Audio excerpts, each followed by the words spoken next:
ಇನ್ನು ಹೈಕೋರ್ಟ್ ನಮ್ಮ ಅರ್ಜಿಯನ್ನ ಪುರಸ್ಕರಿಸಿದೆ ಅಂತ ಹೇಳಿ ಬಿಜೆಪಿ ರಾಜ್ಯಾಧ್ಯಕ್ಷ ಬಿವೈ ವಿಜಯೇಂದ್ರ ಪ್ರತಿಕ್ರಿಯೆ ಕೊಟ್ಟಿದ್ದಾರೆ. ವಿಚಾರಣಾ ನ್ಯಾಯಾಲಯಕ್ಕೆ ಕೇಸನ್ನ ಮರಳಿಸಿದೆ, ಮರುಪರಿಶೀಲಿಸಿ ಎನ್ನುವ ಅರ್ಥದಲ್ಲಿ ತೀರ್ಪು ಕೊಟ್ಟಿದೆ ಅನ್ನೋದು ಬಿಜೆಪಿ ರಾಜ್ಯಾಧ್ಯಕ್ಷ ವಿಜಯೇಂದ್ರ ಅವರ ಪ್ರತಿಕ್ರಿಯೆ.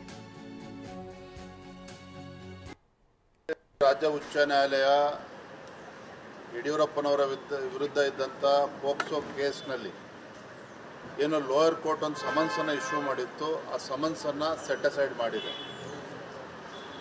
ಯಾಕೆ ಅಂತ ಹೇಳಿದ್ರೆ ರಾಜ್ಯ ಉಚ್ಚ ನ್ಯಾಯಾಲಯದಲ್ಲಿ ಪರ ಮತ್ತು ವಿರೋಧ ಭಾಳ ದಿನಗಳ ಕಾಲ ವಾದಗಳು ನಡೆದಿದೆ ಹೈಕೋರ್ಟ್ನಲ್ಲಿ.